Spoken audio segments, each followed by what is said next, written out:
primeira gravação ao vivo aqui do nosso canal, onde nós vamos estar abordando uma série de estudos acerca da família. Família, como a base da sociedade, é a primeira de uma série de estudos que nós vamos fazer com relação a esse assunto tão primordial, tão importante para os dias de hoje, que é a questão da família. Nós precisamos entender que Deus, por meio de Jesus, se propõe a abençoar todas as famílias da terra, cumprindo a antiga promessa que Deus fez a Abraão. Nós encontramos isso lá em Atos, capítulo 3, de 25 a 26, onde a palavra de Deus diz: vós sois os filhos dos profetas e do pacto que Deus fez com vossos pais, dizendo a Abraão: na tua descendência serão abençoadas todas as famílias da terra. Deus suscitou a seu servo e a vós, primeiramente, e vos enviou para que vos abençoasse, desviando-vos a cada um das vossas maldades. Então aqui nós vemos um projeto inicial de Deus, que é a família. Antes da igreja, a primeira instituição criada por Deus com relação aos homens é a família. Por isso a família é a base da sociedade humana. O que é a família? É a pergunta que nos vem em mente. O que é a família? Nós vemos isso em Gênesis 1, de 27 a 28. Criou, pois, Deus o homem à sua imagem, e a imagem de Deus o criou. Homem e mulher os criou. Então Deus os abençoou e lhes disse: frutificai e multiplicai-vos, enchei a terra e sujeitai-a, e dominai sobre os peixes do mar, sobre as aves do céu, e sobre todos os animais que se arrastam sobre a terra. Gênesis 1, 27 a 28. Outro trecho muito importante com relação à família é Gênesis 2, 24, que é muito usado também em casamentos e coisas desse tipo. Quando a Bíblia diz: portanto, deixará o homem a seu pai e sua mãe, e unir-se-á a sua mulher, e serão os dois uma só carne. Então nós vemos aqui que a família é uma criação de Deus, é uma comunidade primária da raça humana. Ela é constituída pela união de um homem com uma mulher, o homem com a sua mulher, a sua esposa. A família, antes de toda outra instituição, vem antes de qualquer cidade ou nação, é a célula primogênita da sociedade humana. A primeira é a célula máter da sociedade humana. Os séculos passam, os homens continuam integrando-se em famílias. E por isso que nós dizemos que a família é o núcleo básico da sociedade humana. E Deus é o criador da família. Como tal, é o único que tem autoridade e direito para dizer o que é a família. Por que ela existe? Como deve funcionar? A família só pode viver e se desenvolver normalmente se contar, obviamente, com a bênção do Criador, o nosso Deus, o Deus da vida. Nós vemos isso claramente no Salmo 127, versículo 1. A Bíblia diz: se o Senhor não edificar a casa, em vão trabalham os que a edificam. Se o Senhor não guardar a cidade, em vão vigia a sentinela. Mas como é que estão as famílias nos dias de hoje? Qual é a situação atual das famílias nessa sociedade chamada de pós-moderna? Nós vemos que a crise vivida pela nossa geração está localizada principalmente nos lares, nas famílias. Assim como o primeiro pecado, foi cometido dentro da família e atentou contra ela, nós vemos isso claramente em Gênesis 3:6. Também em nossos dias, a maioria dos pecados são cometidos dentro do contexto da família, ou então vão em contra da família, vão em contra ela. Nos lares existem tensões terríveis, contendas, muitas discussões, rixas, gritarias, ofensas, ressentimentos, amarguras e até separações e divórcio. Como disse certa vez um pensador, nos mais próximos afetos são feitas as maiores marcas no nosso coração. Não é verdade? A família é o alvo dos ataques de Satanás e o seu objetivo, o objetivo do inimigo das nossas almas, do inimigo, o adversário, é a destruir a família, destruir a família. A deteriorização dos valores tradicionais, e o incremento dos conflitos familiares.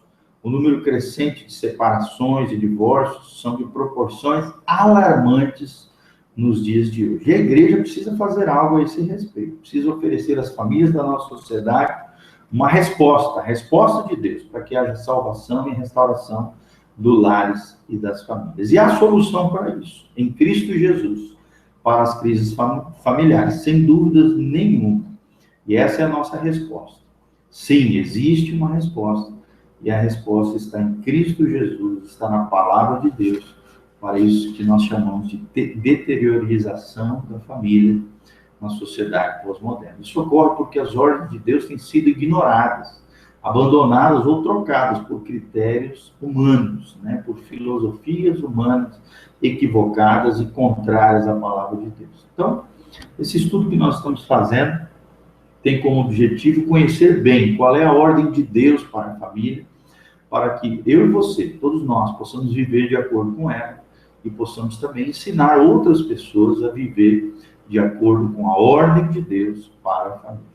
Segunda verdade é proteger nossas esposas, esposos e filhos das artimanhas terríveis que Satanás, e essa corrente mundana, cujo Deus desse século, o inimigo das nossas almas, tem destruído muitas famílias através desse humanismo, dessas filosofias equivocadas, esses pensamentos, enganos malignos.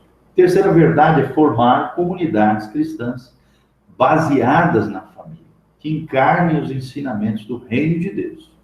Como sabemos muito bem, a igreja nunca será mais forte que as famílias que as compõem. Então, igreja forte é formada por famílias fortes.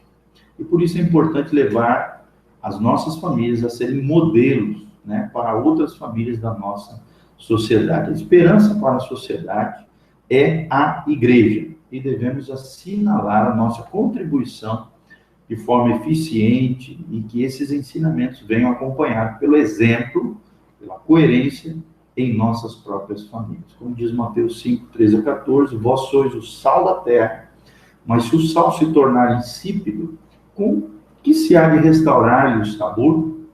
Para nada mais presta, senão para ser lançado fora e ser pisado pelos homens. Vós sois a luz do mundo.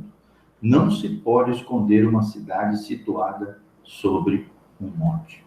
Quais são os recursos que nós temos para a reconstrução da família? Quais são os recursos que eu e você temos, que a sociedade humana tem para a reconstrução da família? Primeiro, a orientação precisa da palavra de Deus. Isso nós cristãos somos muito afortunados. Deus, pela sua palavra bendita, nos dá instruções claras sobre todos os aspectos da vida familiar. Os ensinamentos da palavra de Deus são claros, sinceros, precisos e perfeitos. Nós vemos isso claramente no Salmo 19, de 7 a 9. E são para todas as famílias da terra, em todos os tempos. Porque a palavra de Deus, ela é eterna. Segundo recurso que nós temos é o poder transformador do Espírito Santo. Mediante o Espírito Santo, temos em nós a força do Senhor para podermos mudar, transformar, melhorar, superar, até chegarmos a sermos famílias saudáveis e santas para a glória de Deus, para que Deus seja glorificado nos nossos lares.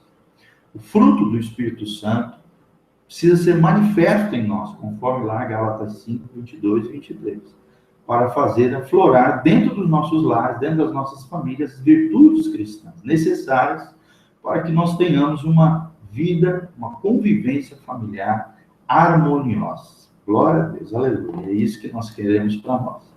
O terceiro recurso que nós temos é a ajuda da comunidade cristã, ou seja, da igreja. É na igreja que sempre encontraremos pastores ou irmãos maduros, mais crescidos, a quem poderemos recorrer em busca de sabedoria, conselho e orientação em momentos difíceis que venhamos a vivenciar. Além disso, ali haverá famílias bem formadas que nos servirão de valiosos exemplos e modelos dos quais podemos aprender e aos quais precisamos imitar. Qual é o nosso compromisso de fé, Qual é o nosso compromisso e fé com relação às coisas de Deus e à família? É o que diz Mateus 6,10. Venha o teu reino, seja feita a tua vontade, assim na terra como no céu. Queremos ter lares como Deus planejou. Queremos vivenciar nos nossos lares um pedacinho do céu. Queremos atrair e vivenciar e sinalizar o reino de Deus através das nossas famílias. Queremos aprender a ser famílias que vivem essa realidade do reino de Deus aqui na terra, debaixo do senhorio de Jesus Cristo e no poder do Espírito Santo de Deus. Conforme diz Filipenses 1:6. Tendo por certo isto mesmo, que aquele que em vós começou a boa obra, há de aperfeiçoar até o dia de Cristo Jesus, o nosso Senhor. Filipenses 1:6. Então, cremos de todo o coração que Deus nos aperfeiçoará até chegarmos a ser um povo de seu agrado. Um povo formado por famílias sólidas, estáveis, solteiros também que mantenham a sua castidade, pureza, casais que convivam em harmonia e fidelidade um para com o outro, filhos que sejam respeitosos, esposas que caminhem lado a lado com seus maridos, maridos que sejam amorosos, protetores, cuidadores, sacerdotes no seu lar e extremamente responsáveis. Um povo que saiba trabalhar, estudar, progredir, casar-se, comer, descansar, criar filhos, honrar os mais velhos, divertir-se, recriar-se, que tenham casas prósperas, organizadas, harmoniosas, debaixo da graça e da glória do Senhor. Um povo de pessoas diligentes, inteligentes, cumpridores de suas obrigações laboriais, que sejam generosas, que saibam servir um ao outro. Um povo harmonioso, formado por famílias saudáveis e felizes, onde haja amor, paz e ordem. Essa é a nossa fé, essa é a nossa visão, essa é a nossa oração e esses são os nossos valores. E que seja assim no nome de Jesus. Então, algumas tarefas práticas, alguns desafios que eu deixo através desse vídeo para você. Primeiro, faça uma lista das maneiras como você crê que Deus pode abençoar todas as famílias da terra. Eu te desafio a fazer uma lista das maneiras que você crê que Deus pode abençoar todas as famílias da terra. E procure vivê-las no seu dia a dia, no seu contexto familiar. Segundo, de acordo com os textos apresentados aqui nesse breve estudo que estamos fazendo, qual é o propósito de Deus ao estabelecer o casamento? O que acontece com o casamento que ignora este propósito? E aí, lembre-se daquilo que nós falamos, reveja esse vídeo para que você seja tremendamente abençoado. E por último, ao pensar na situação da família, você tem alguma outra razão para estudar as Sagradas Escrituras nesse contexto de família, além daquilo que a gente já mencionou? Por que é importante estudar a Bíblia? De que maneira o Espírito Santo pode nos ajudar a superar os problemas e as crises vivenciadas no contexto familiar? Então, eu te desafio a viver a vida familiar de acordo com os princípios do reino de Deus. Lembrando sempre que a família é a base da sociedade humana. A família é a base da nossa sociedade. E que nós temos esses recursos preciosos para a restauração e a reconstrução da família. Primeiro, a orientação precisa da palavra de Deus. Segundo, o poder transformador do Espírito Santo. E terceiro, a valiosa ajuda da comunidade cristã, para que possamos restaurar, estabelecer famílias fortes, igrejas fortes, referenciais, em meio a essa nossa sociedade assolada por princípios satânicos, destruidores do conceito formal de família e também das famílias que nós vemos e observamos ao longo do nosso tempo, do tempo que nós estamos vivendo. O meu desejo é esse, a minha oração é essa, que Deus venha abençoar a tua vida, a tua família, teu casamento, a vida dos teus filhos, que a graça de Deus venha sobre você e que você realmente seja um restaurador de famílias, alguém que luta pelas famílias, que luta para abençoar vidas, lares e famílias conforme a promessa de Deus a Abraão. Em ti serão benditas muitas famílias da terra, em nome de Jesus. Amém e amém.